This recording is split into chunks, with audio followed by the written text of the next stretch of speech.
Life, it comes at us like a train with all its ups and downs, its pains and its joys. How do we deal with it? How do we process it? How how do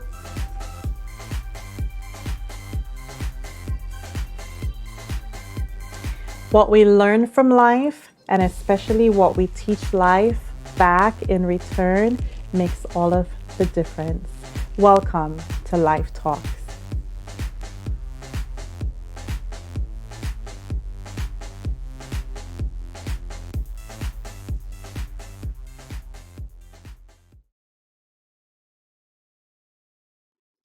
Hi, everyone. Welcome to another episode of Life Talks. I am extremely humbled and blessed to be able to start a new series with you.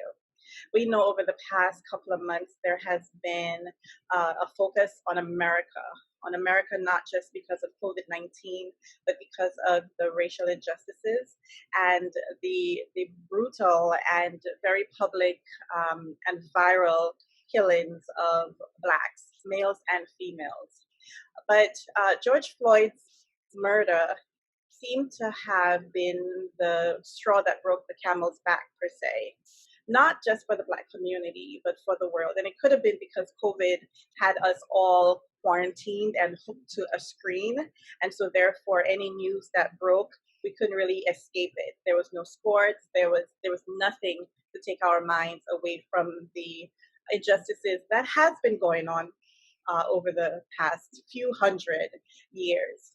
And so another thing that has kind of emerged from this is an overflow of individuals who are joining humanity in the pain and the hurt that Black people have been experiencing for so long. There were many people who protested, including whites and of other nationalities. And so the debate has been sparked about people speaking up, Black people saying we're tired. Why do we have to justify? Why do we have to defend ourselves as far as with speaking out? We're doing a lot already, and quite frankly, we're tired. But there has been, from young and old, individuals who have stepped forward to speak up and defend the Black community. I call them allies, and I'm really happy because I have invited a few of those who I consider family and allies to talk with me about their lens, how they see this, why they decided to do more than just speak or to just sit at home, but to actually come on the forefront. Some of them risking their lives to speak out against the injustices. And I'm extremely pleased to have my first guest, who is a friend of mine who I've known way before all of this occurred, more on the scene of education. But he has moved my heart to tears as I saw how he and his family have become locked in through empathy to fight for us. And so I have invited Superintendent Mr. Rick Bianco to the show. Welcome. Hi. Thank you so much. So let me just switch here and give a brief introduction, and then we can go right into the conversation. So Rick Bianco was born and raised a Roman Catholic in a small town in Pennsylvania, where I met him. Not in that small town, but I met him in Pennsylvania. He graduated from Blue Mountain Academy after a circuitous route in 1990. He then attended Columbia Union College for 2 years and eventually received an undergrad degree from Southern Adventist University and an MBA from West Chester University. He's married to Jennifer for 27 years on August 8th. He says, but close enough. He has two amazing and beautiful daughters, Alyssa and Gabrielle. One out of this world grandson, Aiden. He's adorable. He's been working in Adventist education for over 20 years, and he's been a teacher, a vice principal, a principal, an associate superintendent, and a superintendent. He's in Ohio now, and he's been there for 4 years, and he's currently working on his PhD from Andrews University. Welcome. Thank you. Appreciate it. It's really good to see you again. As I mentioned, we met in Pennsylvania at Blue Mountain Academy. You were superintendent there, correct?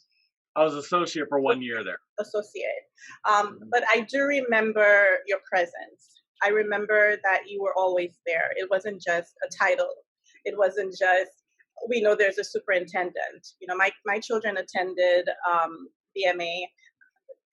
Your girls know my kids, but it was just more than that. I remember your advocacy. I remember that you were there as a parent and within your official capacity.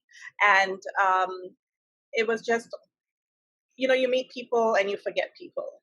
But we never forgot you because we always remembered every time you came, it was always about the kids. And you did everything within your power to serve the entire conference and to be fair. So I do want to say I thank you for that. I know many of the students, they still call you, and I know that they're all, most of them, if they can, keep in touch with you. And we are friends on Facebook and you're followed by everyone.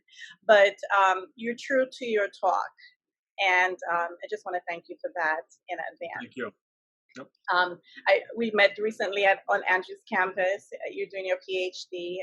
Congratulations for that. We still have to have a breakfast. We weren't able to get. I know, that's true. Well, hopefully COVID would allow that. Hopefully not in 2021 or 22. But again, I've asked you to come on because I've been following, as with everybody else, what has been going on in America. And I'm not an American by birth, but I live here. And so this is my home. But within my West Indian background, I came here with a different lens. And it's important for me to say that because I had to accept that I lived here now, and not just accept that, but become a part of this community and this culture. And so me having a West Indian background means nothing here. My skin is black. And so I face the same. And kind of what's worse is I have an accent. And so, immigrants are treated not nice, here. So with me even being quote unquote an ally because I'm West Indian, kind of is watered down because in the eyes of someone just looking at me, I'm a Black woman. Mm-hmm. But you have a different lens. You are white and you're a white man.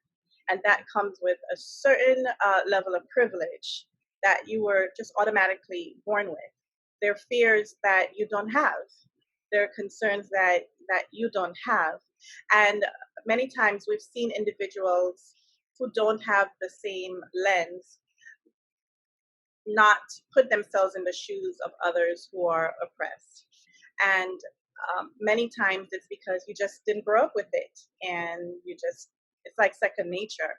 So does it take a certain intentionality to put yourself in our oppression, in our pain, as a white male? And how did you get to this point? Good question. And my background is probably going to be a little bit different than most.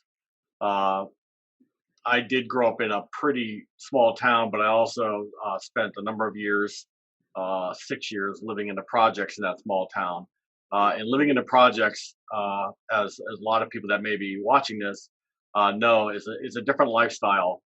You are exposed to things, to individuals, and to paradigms in which you exist under in a much different light than most people would realize. So, the ideas of dealing with people looking at you differently became familiar to me. I remember going down to the local store and having the monopoly money called food stamps. Nowadays they use a swipe card, but back then they had this money that looked a lot different. It was different colors and everything. And I remember the perception in my own mind, people are looking at me differently because I'm paying with this. I'm not paying with George Washington's or Abraham Lincoln dollars. I'm paying with something else that looks a lot different. And I remember that feeling inside, whether or not that feeling came, Latoya, from the reality, which I believe in large part there was a lot of reality to it or just my action, it really resonated with me big time. Then whenever I went to Blue Mountain Academy, in this town I grew up in, you need to understand that I didn't never, never had a friend that was African American or Hispanic or Asian because there just wasn't any in that town. None, zero. Wow. And so it wasn't until I got to Blue Mountain Academy And what that age that was all, that? And what age? What age? I was thrust into that at 14 years old. You know, a non-Adventist, getting thrust onto a campus with a huge, diverse population that was much different than anything that I had ever grown up with. Not knowing a single soul there was eye-opening. And the very first person I met, my very first friend, was a young man, African American from New York City. And I remember the first meal on that Sunday night. It was a disgusting, nasty veggie burger with this roll that was gross, and I remember it all very vividly. And thank God they had French fries. But I remember sitting down, and he and I sat together, and that was my first real experience in this. But I knew that I was in a new world, and I knew that I needed to adjust accordingly. And through that experience, Latoya, just a number of relationships started being built. Eventually, I think halfway through my freshman year, I had a Hispanic roommate. I had a white roommate initially, but I had a Hispanic roommate soon after that. And most of my friends, I was big time into basketball and sports, so most of my friends tended to be African American in nature. I have a number of white friends too. I'm not saying that I didn't, but I tended to gravitate toward that. And hearing and relating to their story into my own story, even though they were very different, there were some things that you always try to find similarities. Right. And there were some things by our upbringings that allowed us to be able to have communication.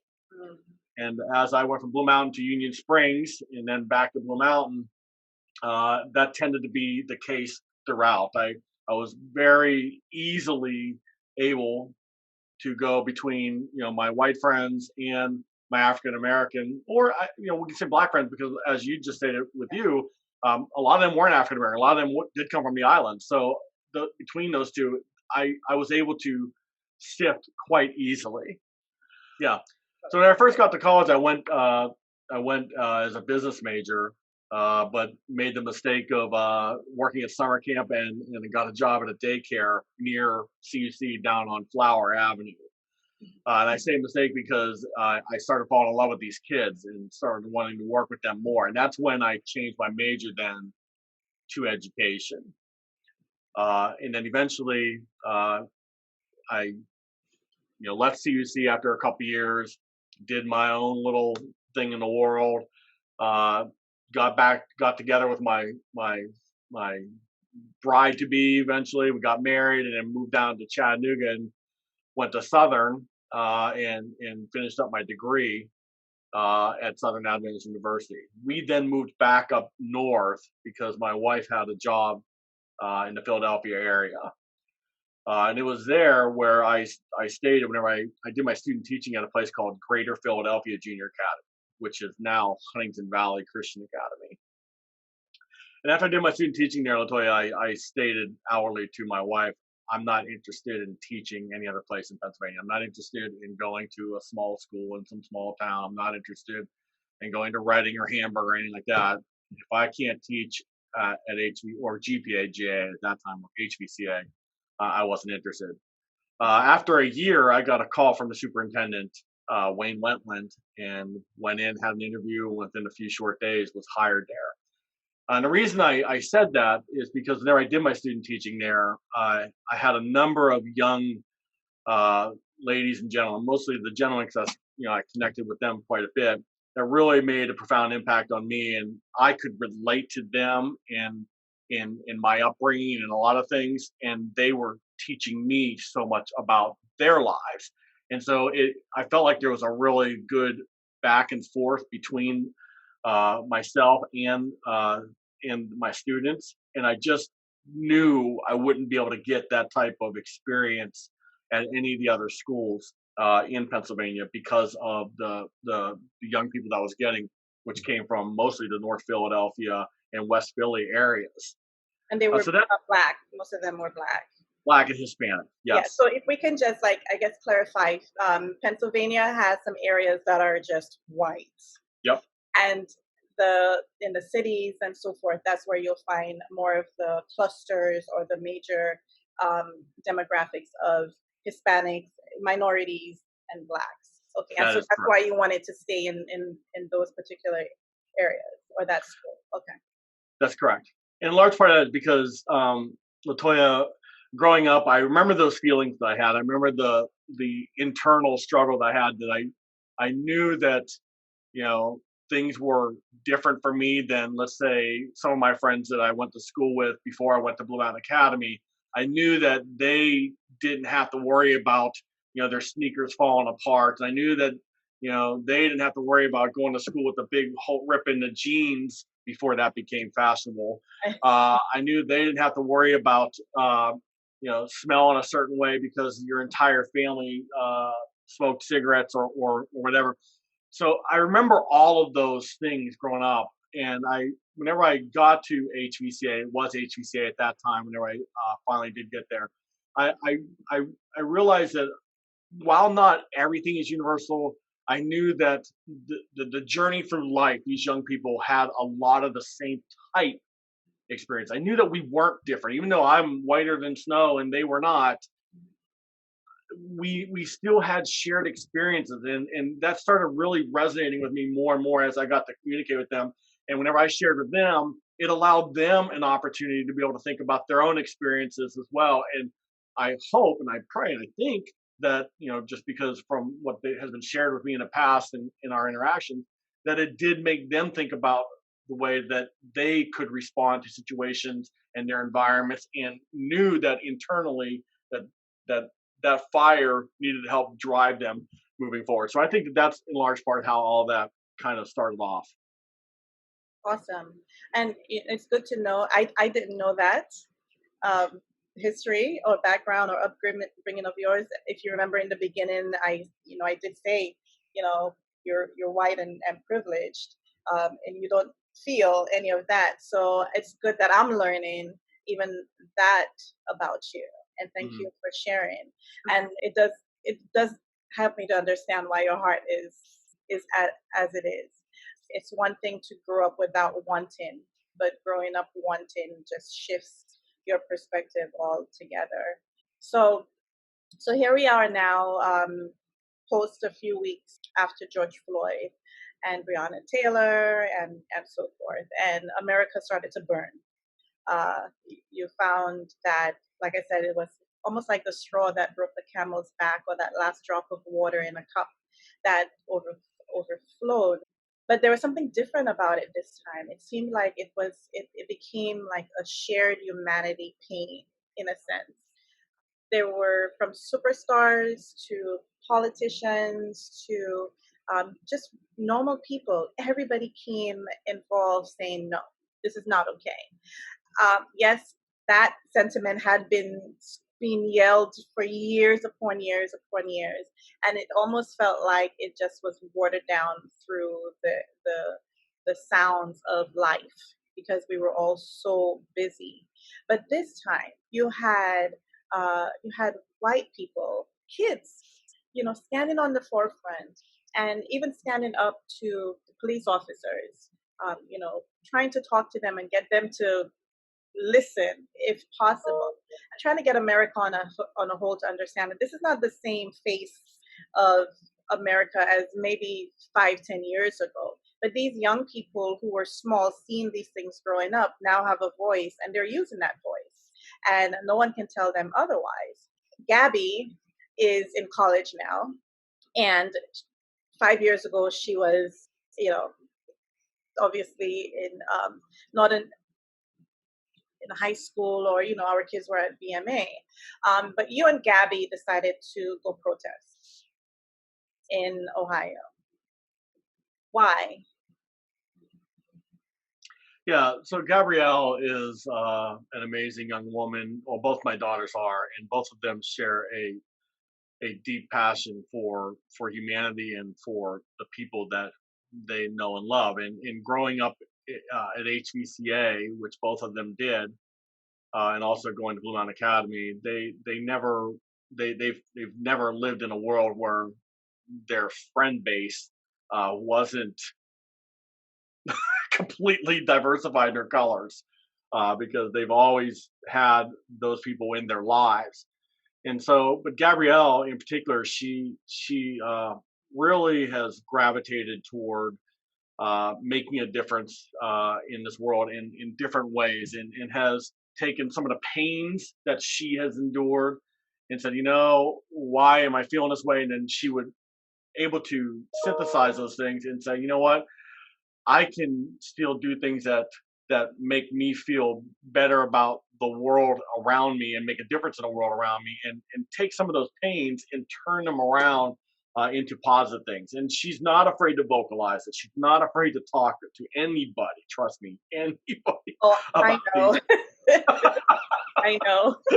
I've been on the receiving end of many stern talking tos from my 21-year-old daughter. But whenever all this came down, we have been talking quite a bit about what had been going on, and I think just a couple days, Latoya, I refused to watch the video because I'm just sick and tired of humanity's disregard for human life in general, and I knew what the video was because there's just so many of my friends that have stated what it was, but a couple days before Gabby and I had a conversation, I did watch the video, and it was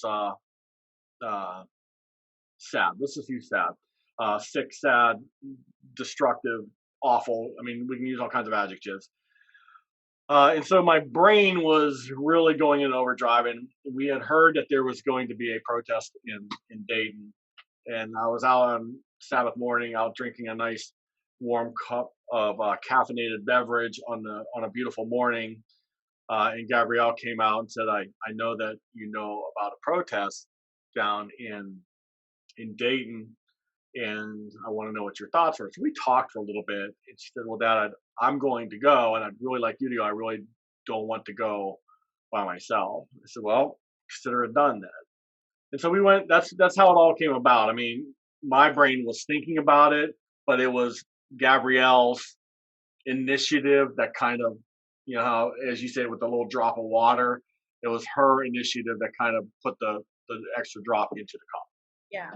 And just kind of referencing back to Gabby and Alyssa at BMA, being part of that time, especially with Gabby, because her and Vicky pretty much are the same age.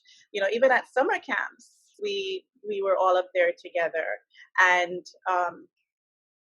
BMA had a culture, even though BMA has its issues, but during that time when we were there was such a diversity, even in staff, with the students, and they all just, it seemed like we were in our own world on that campus, where they were family, they were one family. And so they treated each other as such. What they fought about was not cultural stuff.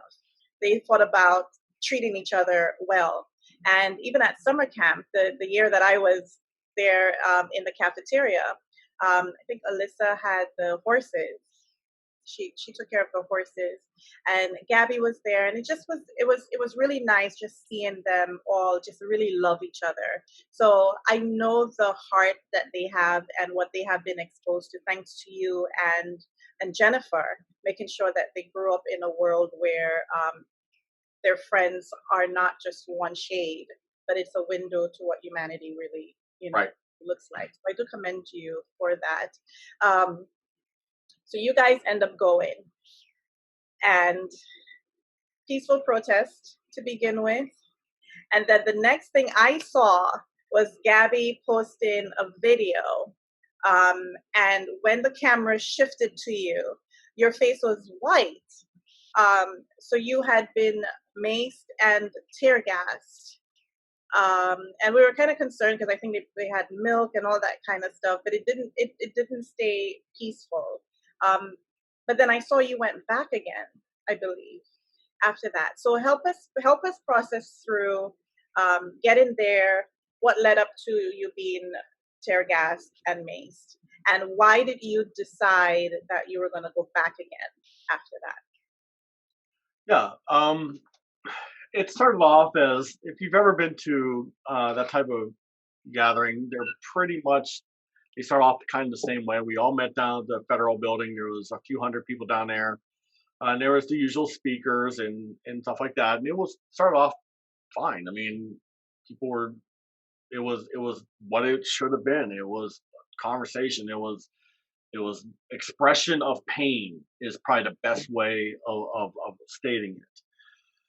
After about an hour, we started walking around the city, and I think we walked the city block 2 or 3 times. I can't remember exactly. There's some parts of it that are foggy, and some parts that are completely vivid. But eventually, we made our way down into an area called the Oregon District, which is a place where there's some shops and some nice restaurants and stuff like that. And again, throughout this whole time, I just want to make sure we're very clear that there was no violence going on. I mean, there was no destruction of property or anything. It was people saying what they need to say. There was chanting going on, that type of thing. Obviously some frustration, but it was peaceful. People were walking, they were doing their thing, and everything was as it should have been. But for some reason, when we got down to that area, Latoya, there was a police barricade that they kind of set up. I like to say they set up their Alamo, if you will. They had some police there, and with their bicycle, they had a line set up that we could not go any further. They were telling us that we had to turn around at that point. We weren't allowed to do anything further beyond that point. Well, obviously, our frustration was that we're doing what is legally allowed. There was no reason for them to be putting up that stance.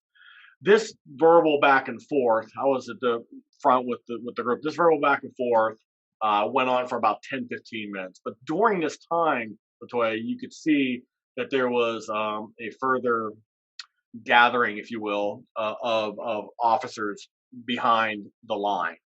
And with that, the commanding officer, you could see initially him giving instruction to those in the back to put on their mask, and then the second level, same thing. And then I was sitting up front, I could hear him going down to every other officer to put on their mask first, and then the next group put on their mask. And at that point, I turned around and was yelling to the group, make sure you have your mask on. They're getting ready to do something. They're probably going to gas us or something. So at that point, whenever I had turned around, the commanding officer then gave the order to start pushing us back. So they took their bikes and they jammed them in our backs, and I wasn't paying attention. And if you've never had that, it's not exactly getting a tap from the tooth fairy. So it was. It kind of shocked me and pained me. I turned around. I said, what's going on here? I mean, is that necessary? But there's an African American gentleman about 15 feet to my right. He was very agitated, and so I made my way through the group to try to get between him and the police officers because he was very agitated. As I got to him, one of the officers, I don't know what it looked like I was doing or whatever, but as I reached in to get in between him and the gentleman, that's when I first got pepper spray, maced by the officer. Yeah. Do you think it was intended for you or the? Oh, I think it was clearly intended for me because he was pointing right at me. So and then you saw. Well, Gabby said it started. There was a few of them coming around. At that point, she was leading me. She came and got me and led me away. And at that point, I think that's when you might have seen some of the video. So it took about a half an hour, 40 minutes with milk and other things sailing. There were so many people there that were so helpful. Latoya, it was incredible that they were helping out. But at this time, they're starting to shoot these little pellets, these gas pellets. Initially. Recording. Hey, I have it. I don't know where I'm at in relationships, so. It's right in front of you. God, my eyes. He just got tear gassed. People have been giving us water and milk and eye drops. Nothing's helping. Okay, put your head back. They're giving a disclaimer Put your head back. saying yes, the things you're going to do will There you go. hurt. Blink, blink, More. blink.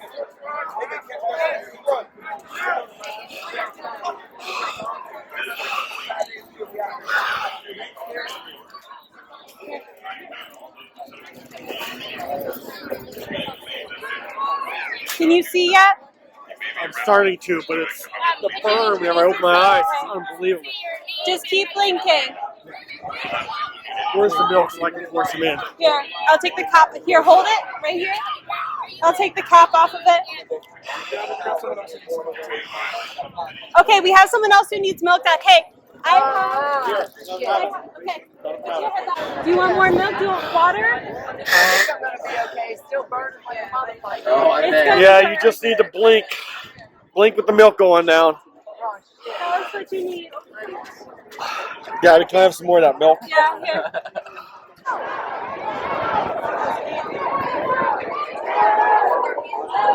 They have shields out now. They didn't before.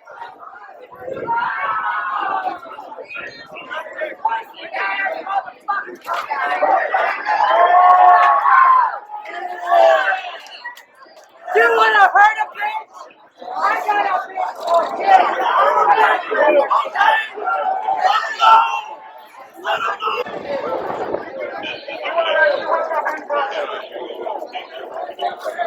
They're throwing rocks, Dad. Okay. I can actually start seeing out of one eye, babe. I repeat, this was not necessary. There was a peaceful protest. There was no physicality for the people. I was on the front lines with this, was there with it, and this was not necessary. I just want to make sure everybody understands that.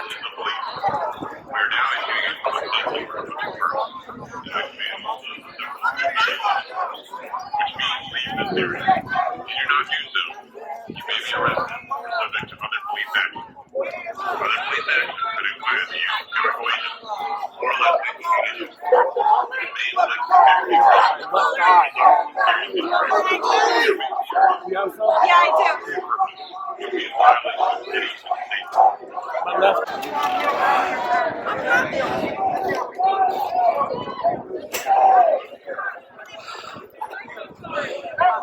If we can't gather in peace and we get this type of treatment, this needs to let you know, people, there is a problem here that is far bigger than what a lot of us are dealing with.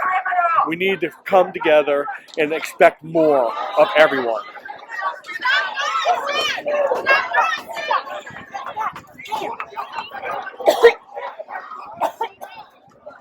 After the eyes finally got a little better, I went back out of the room. That's what you're referencing, and you'll see the second video where you'll see that the officers are about a half a block down now from where we started. So it took about 45 minutes to an hour to get to that point. But I was just emphasizing to them that they don't need to do this. So, you guys, you know what has happened here is wrong. And I was just stating that over and over again to the officers, that they need to start making a change, that they know that what happened here just now was wrong.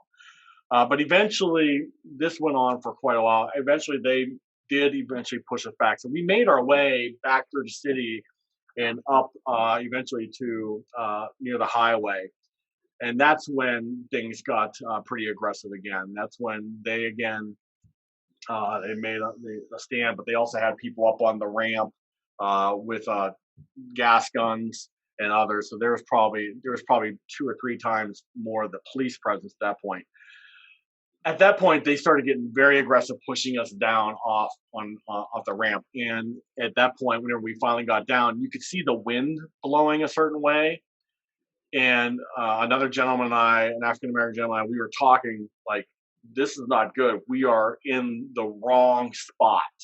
And we were absolutely in the wrong spot. The wind was blowing. So we turned around and started trying to get everybody, listen, we are downwind. This is the wrong place to be. And as we started getting them back, that's when they started shooting the first round of canisters at us. So that happened. We got 3 different sets of canisters shot at us over the next probably hour and 15 minutes or so. Again, we're back here. This was a peaceful operation, and now they are threatening to use more force on this. They have escalated this. I want to be very clear about this. They have escalated this.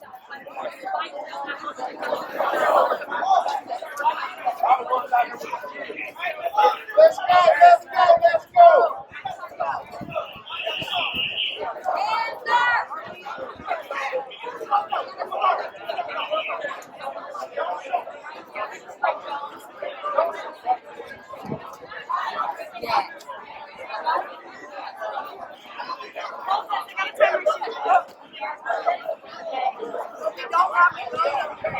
Like I said, we're not on the sidewalk. We're allowed to walk the sidewalk. We might be wrong here in the street. Just get on the sidewalk. They didn't win. Let's go, everybody else. Let's go.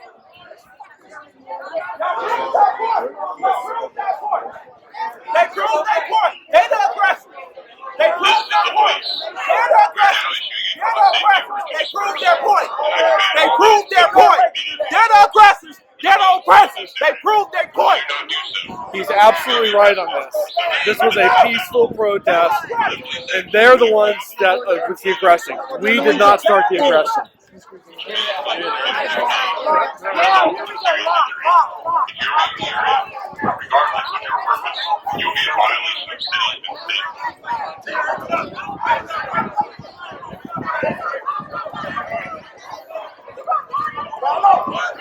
This is not a black thing. This is not a white thing. This is an us thing. Enough is enough. Enough is enough. And to all my people out there that think that this is wrong, I want to reiterate one more thing. This was a peaceful protest. I am not somebody that advocates violence in any way. This was a peaceful protest. They're the ones that initiated all the physicality, shooting, and everything. They're the ones that did this. Gabrielle, get behind me, please.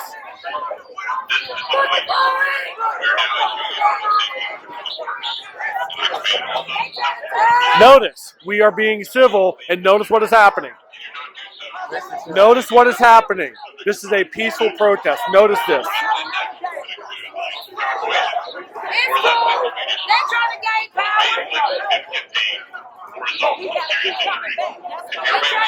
Hey, long as they don't choke them. Long as they don't choke them. Long as they don't choke them. Wait. Long as they don't choke them. Long as they don't choke them. Brother, please. You guys know this is not the right thing to do. You know this, right? You guys inherently know this. This was a peaceful protest. You guys inside know this is not the right thing. I know that you're doing your job, but sometimes you need to take a stand, and this is not the right thing, my brothers. Okay, I support all of you guys, but what is happening now is not right, and you know it. You guys know this. You guys know this. You know this is not right, my friends. You know this. You know that this is not the right thing to do. You know this was a peaceful operation. This was not the right thing to do.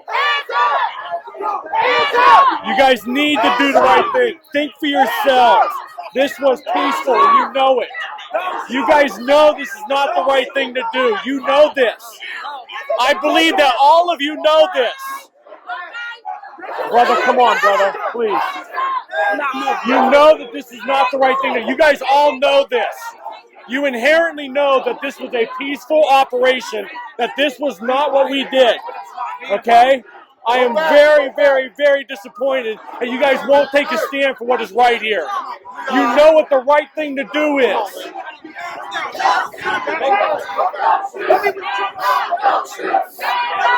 You guys know what the right thing to do is. All of you know what the right thing to do is. This is not right. You know that. And I know you're hearing me. You know this is not the right thing to do. They proved their point. Do not allow this to go on. You guys know what the right thing to do here. No, no, no, no, no, no, no, no.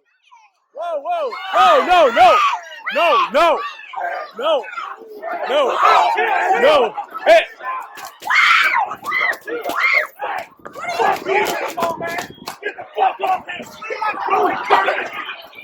That's fucking bullshit. That's fucking bullshit. You guys know this is not the right thing to do. Come on, man. Y'all talking about legal right here. Come on, man. From the beginning to the end, when things escalated, Latoya, to when we finally had to leave, it got to the point where I couldn't even breathe anymore or see. It was probably about 5.5 hours. So it was a very interesting 5.5 hours in my daughter and I's life. But you're describing this, to be honest with you, Rick, and it doesn't even sound like this is domestic. This sounds like it's war. To me, it doesn't make sense that civilians are treated this way. You guys didn't have guns. This wasn't a war zone. This wasn't a full out battle. This wasn't a shootout. You all went down to protest. Obviously, the police officers knew what was going on. They knew why you guys were down there. And it just baffles my mind of the choice to even show up in gear, in combat gear, in army gear. As if you come in advance to the enemy. Mm-hmm. You dress in advance to the enemy. Not to protect, obviously we know about that narrative, but even to help guide the protest sounds to me, was not their motive that day. And I'm just thinking again, there's a protest and you give the command to pack tear gas, to pack mace, to pack bulletproof vests. Like, what are you thinking? What do you really think is going to happen when people are just coming down to outcry against the injustices? And what could have possibly happened for them to feel attacked, to then retaliate with tear gas?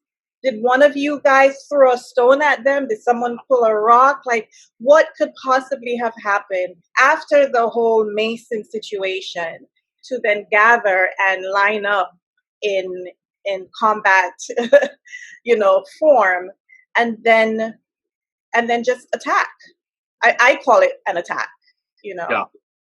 Well, I will say this, and I hear exactly what you're saying. I agree in a large part. And what I will say is this: somebody at the police department, or one of the higher ups, obviously felt that what happened was absolutely wrong, and they actually resigned over the issue just a couple days after this. So I did not ever post that, but I was glad to see that somebody recognized that what had happened on that Saturday should not have happened, and they resigned their position from it. So, and again, that type of thing, though, generally, Latoya, comes from up on high, and I don't have the answer to that, but I will say that it is interesting that the mayor did speak at this rally.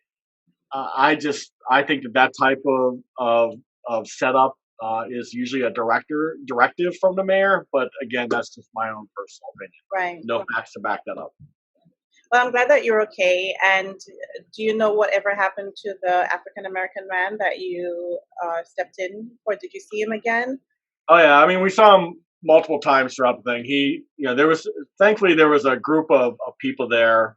Ironically, one of them was a Black Panther who was, I thought I gave him a lot of credit. He did a good job of stating, listen, they were the aggressors. We are not going to allow them to see and show us as being aggressive. We did not do the aggression. So he and then a couple church leaders and a couple African American ladies were really instrumental in helping try to keep a buffer between the group. And one of the ladies really did a good job of controlling him and getting him back. I don't want to say controlling, but getting him back and making sure that he wasn't in harm's way. And I saw him a couple other times throughout the day, but after that last incident, obviously it just became too chaotic to keep track of anybody.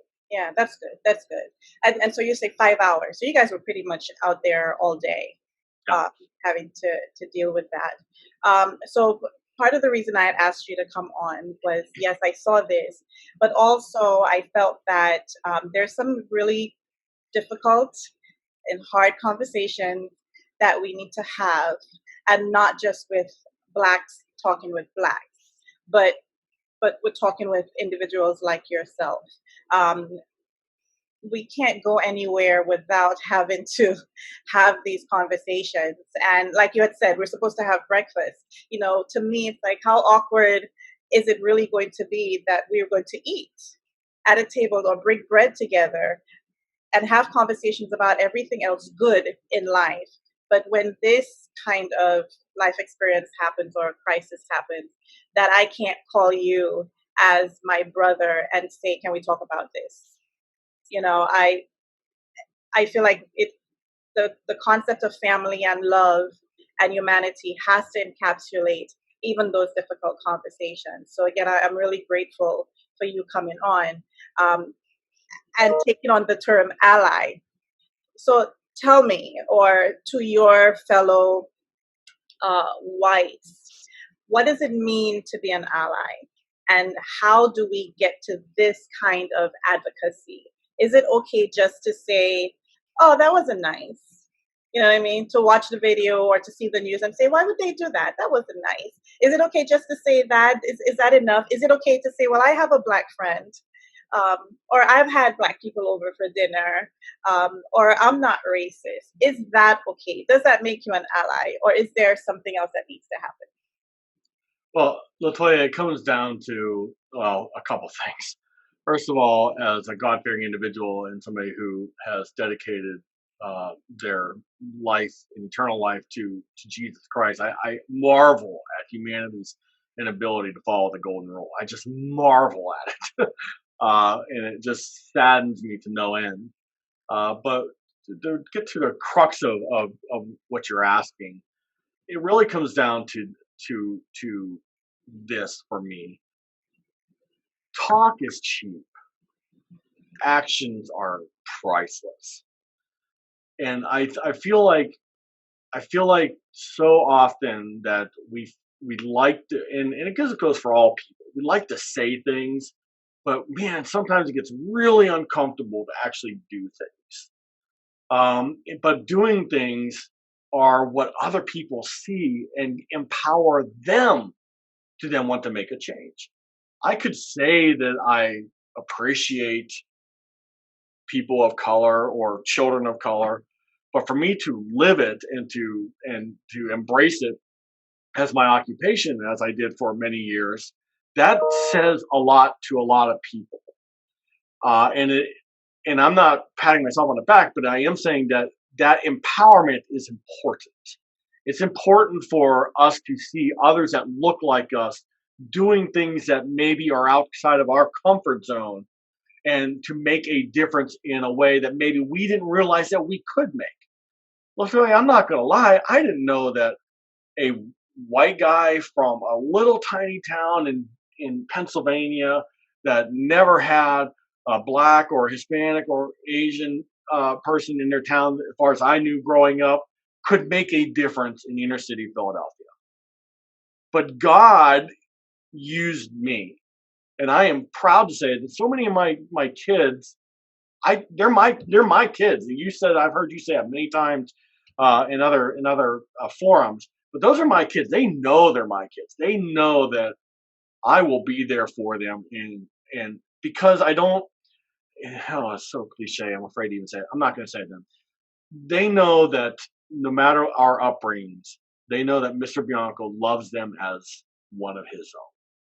And I think that whenever people see that, and if people can embrace it and not see hair color or skin color or shapes of eyes, and see that you strip away all of that, our skeleton, your skeleton's going to look exactly the same as my wife's. My skeleton's going to look exactly the same as your son's. Whenever we strip all that away and see that we are human beings, and know that we each living in this country has blessings that most other countries have never had an opportunity to experience. We should all have that inalienable right to what freedom really is, to what opportunity really is, to be able to walk down any street and not have to turn my head in concern or worry about what somebody's thinking about me or saying about me, or whether or not if I walk past a certain person with a certain occupation, whether a police officer or whatever, that I have to feel intimidated. We all have that right. And the only way that's going to happen is by each and every one of us taking up the mantle and making sure that we are standing up for all of us to have that right. Not just my little comfort zone group. That's easy. That's really easy. Yeah. But that larger group is much harder. And whenever I see my students, my young students that I have in my classroom, posting things on Facebook saying, I'm a 20-year-old African American man and I'm worried about reaching the age of 21. You know what? I'm not going to be quiet about it. That young man is my son, and he knows it, and I will do anything for him. And if this helps his situation, and you know what, it puts me in a little bit of discomfort, so be it. Because Jesus was never in a comfortable position either. If you look throughout the Gospels, he was always in discomfort. And I pray, Latoya, that your son, my grandson, and then all these young people that of different colors, they're the ones that are going to have, whenever they get to be our age, are going to look at each other and not have the same issues that we're dealing with and helping to fight them with right now. Hoping that 20 years from now, whenever they get to look back on this, they get to see that our generation made a huge difference in making society a better place for all people. And I don't know if that answers your question. And if you need me to articulate it in a different way, I'll be happy to do so.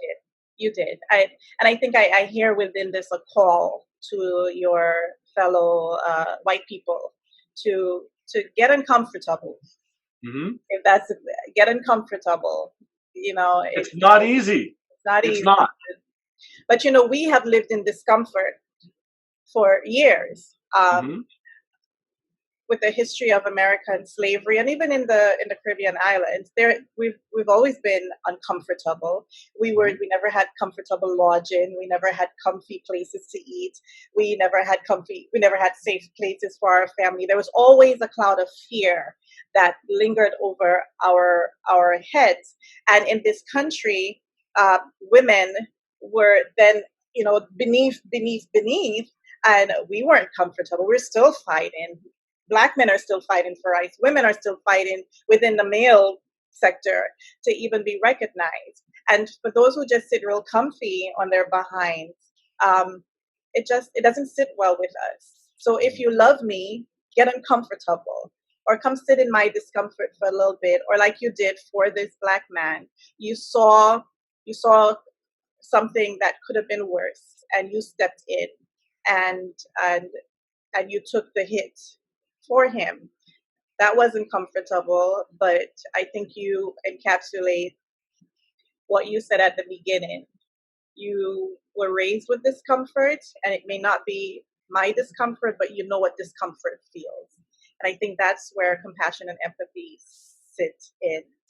You're never going to claim to be a Black person, but you know what it is to be hungry, and you know what it is to walk into a store and feel shame because you can't just do it like everybody else. And this is something that we experience on a daily basis. I believe that you have helped someone today. And I thank you again for it. Thank you. I appreciate the love that you have, even for my children.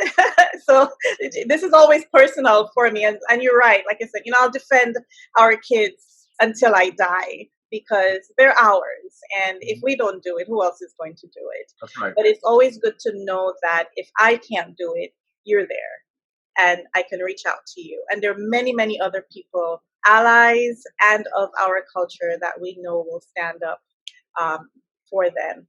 I really appreciate you and Jennifer, how you've raised Gabby and Alyssa. You have two fine young women.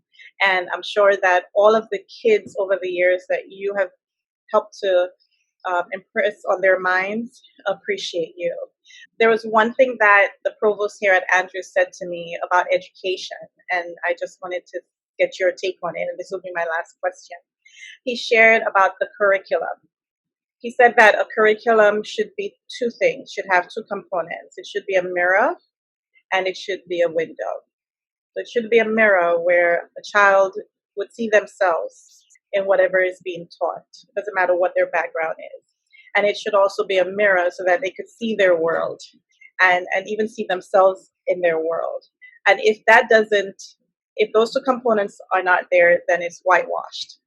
It's Eurocentric. And I think that's part of our issue, is that the mirrors and the windows that we have been given don't show diversity. It doesn't show the beauty of diversity and what Black people, Asians, Native Americans, indentured servants, all of these groups of people, what they've given,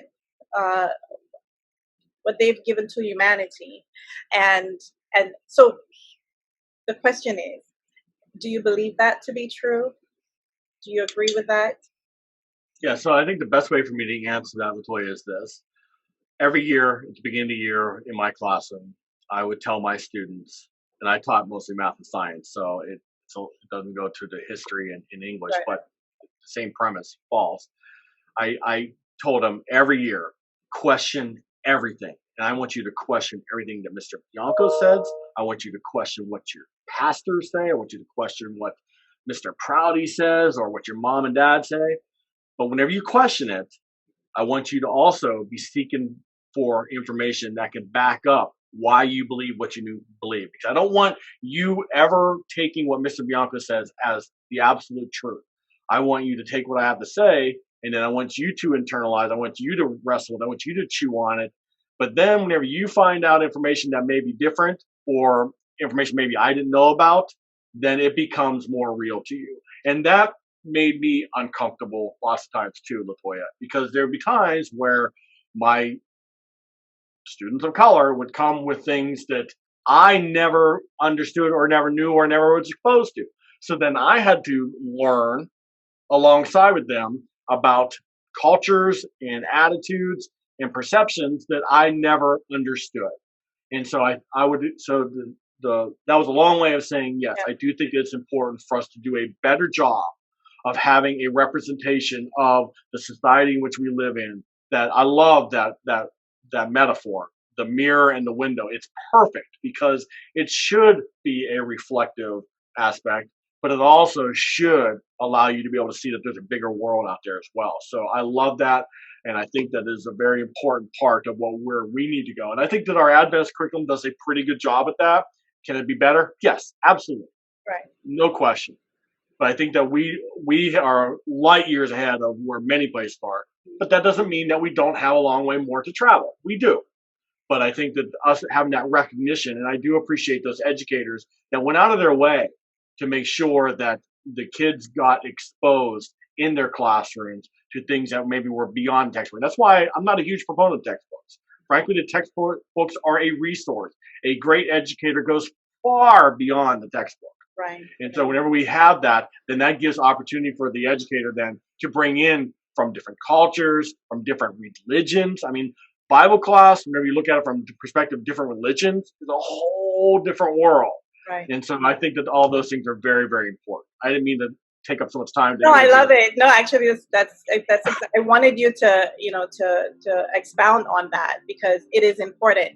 We have parents who are deciding whether to have their kids. Well, school is starting in August, but whether it's virtual or not, they're still going back to the classrooms. And what has happened within the last 4 months has shaped everybody's world. So going back to the classroom where they're not going to learn or be taught about these things, I think it's a disaster waiting to happen. And the fact that you have said, and I'm happy for it, to give the students permission to question and to bring in information, and for teachers to be okay with being uncomfortable and to say, I didn't know that, or I was not taught that, and be okay with that and say, let's learn together, I think will shape the way classrooms are, it will create safe spaces for students to say, hey, I don't see anything being taught about my culture.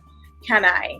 And if a teacher can create that atmosphere to say, yeah, let's just bring all of our experiences together, man, you know, what great minds we will continue to have. So again, thank you so much. Again, congratulations, all the best with your studies and on your dissertation. You got this. I hope so. You got this. And tell everyone I said hello. And again, we really appreciate you being in the classroom. And thank you for changing your major from business to education. Thank you. That's a God thing. Our kids are better for it. I hope you can come back again if we need to dialogue a little bit more. Absolutely. Always available for you, LaToya.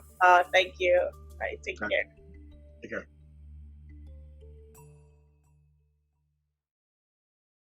I graduated from Blue Mountain Academy after what is this word?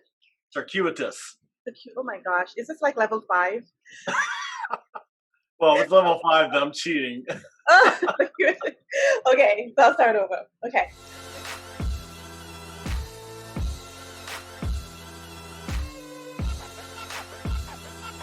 Thank you for joining us on another episode of Life Talks. I hope that you were inspired and that you have felt a rejuvenation in your life. And I hope that what you are saying right now is that the answer that you are given to what life has thrown at you is that I am still here. Email us with your Life Talk ideas at mylifetalkstv@gmail.com. See you next time.